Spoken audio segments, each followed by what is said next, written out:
And so we'll get him, Matt Chapman, on as we speak. Long time no see. Well, how have you been? It's good to Great. see you. How are you, Chris?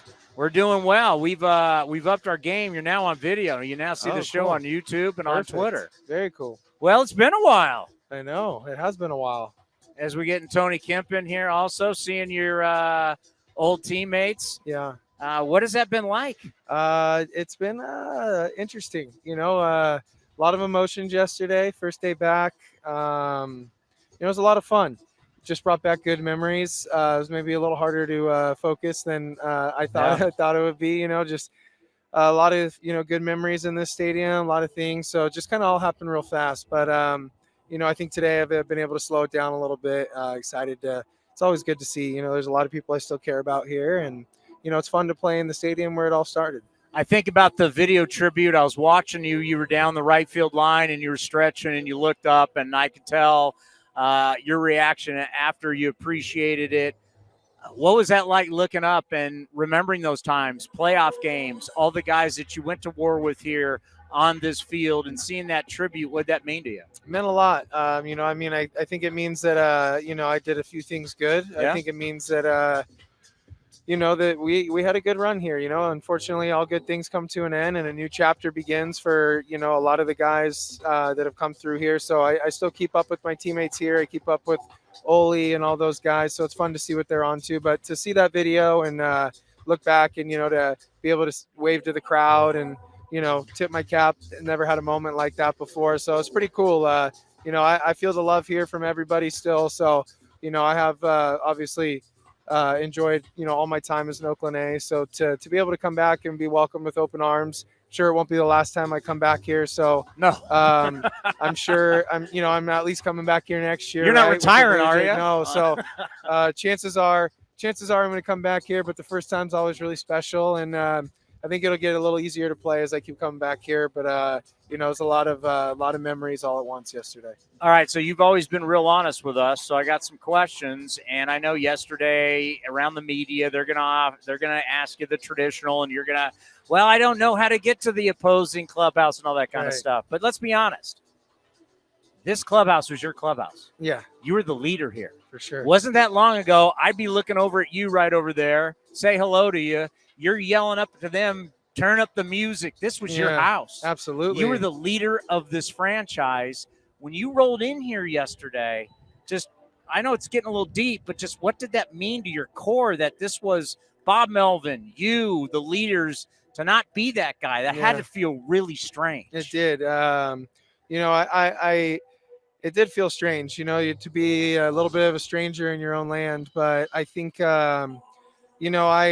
I still came in through FLOT. I went into the clubhouse through the A's way, said hi to everybody. So, I wanted to make my rounds early so I could come into the clubhouse, obviously try and get ready to play. But, it hurts a little bit. I think, I'm happy where I'm at. I'm excited to be a Blue Jay. This isn't about them. My goal is to win a World Series. I love playing with these guys, bunch of talented young players. So that's all great. But, to answer your question, and truthfully, it stings a little bit, knowing, going from, having Bo Mel and being a leader and all those things and coming in here and kind of having, that ripped out from you. It just happened fast. And it just kind of reminds you that it's a business, and it's that's the way it works sometimes. And, I think it started with Marcus and Liam leaving, obviously. That one kind of pissed us off. And then obviously me and Oli and Bassett and Mania and all next and Bomel. So kind of the writing was on the wall. But, with every chapter that closes, there's a new one. And I have new opportunity and new goals and new focus here in Toronto. And obviously, there's still I feel like I have a lot to prove, not only to myself, to my teammates, but the game. And, I'm just excited to be able to still have that opportunity because, I'm still blessed to be able to play baseball every single day. I feel like I'm a leader in the clubhouse in Toronto. Maybe, I'm not coming in there and barking orders by any means, but I'm helping lead this team to go where they want to go because I want to go there, and so do they. And the East is incredible, no doubt about it. I want to give you the same shot that I gave Jason Giambi years ago when we talked about. It was a lot about his contract, whether he was even offered the contract. contract here. He ends up signing with New York. He ended up telling us, I was never offered a contract from Right. the A's.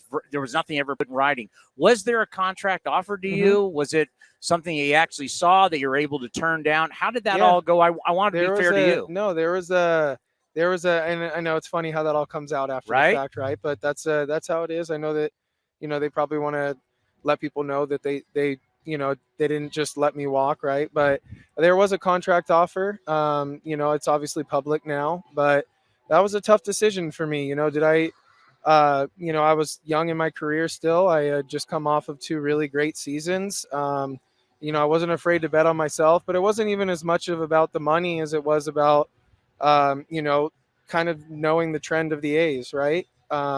So I said no to that deal, not because I wanted more money or whatever it is. Obviously, money has to do with the contract, and I thought that I'm worth more money than that. But at the end of the day, if I knew that Bob Melvin, Matt Olson, Marcus Semien, Bassett, Manaea, Montas, Trinan, everybody that I played with that made us win 97 games 2 years in a row and win the division in 2020. If I knew that we were going to get a new stadium, we were going to continued success, win World Series, and run the same guys out there and continue to build that core, I would have committed. But I didn't know if that was what I was committing to.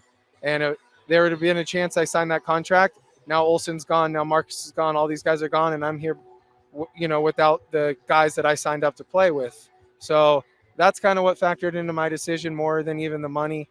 Obviously, it is a business, and you have to make that decision. Was a tough decision. It kind of was a really hard decision to make, but I don't regret it. I look back and I really am proud of what I did in Oakland. I'm proud of I left it all out there on the field every single time. I played through injuries. I injured myself. I did whatever it took to show up and play for the team, for the name on the front of the jersey, and I'd do it all over again if I could. But I don't regret it. I know that who knows what's going to happen, how much money I'm going to make if I live up to the contract, whatever it is. But I came to peace with that. That's not what life's all about. Life's all about a lot of things, but baseball wise, it's about being able to put yourself and bet on yourself and have an opportunity to make a decision where you want to play and make a decision who you want to play with. And I wanted to play with those guys, and I didn't know if that was going to happen. Well, you're always going to be loved here, and we're always going to miss Bob Melvin and you, the battle every day that you guys had. They were epic battles. For sure they were. So yeah, that is something that I'll always look to and laugh, and it'll be fun one day when I get to see Bo Mel across the way. But yeah, just a lot of good memories coming back here. It was a little different looking down at myself on this field in blue. That was a trip. Yesterday was usually looking down and seeing my white cleats and white green uniform, and I look out and I'm having to make the long run over there. So a lot of weird things your first time back, but I have no hard feelings with the A's. I hope the A's fans have no hard feelings towards me about the whole contract thing. But it is a business, and that's the way it goes. And my decision wasn't based off of, strictly based off of money.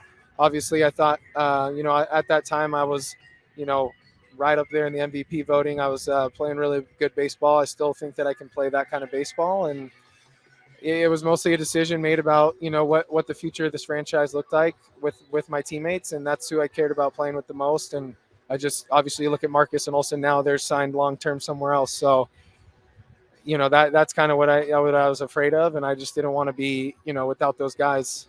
Well, we'll always appreciate your time. Yeah. I said the same thing to Marcus when he came back. We'll always be rooting for you. Absolutely. Well, I'm always piece of me will be remembered as an Oakland A, and I've always loved coming here. So it's fun to be back.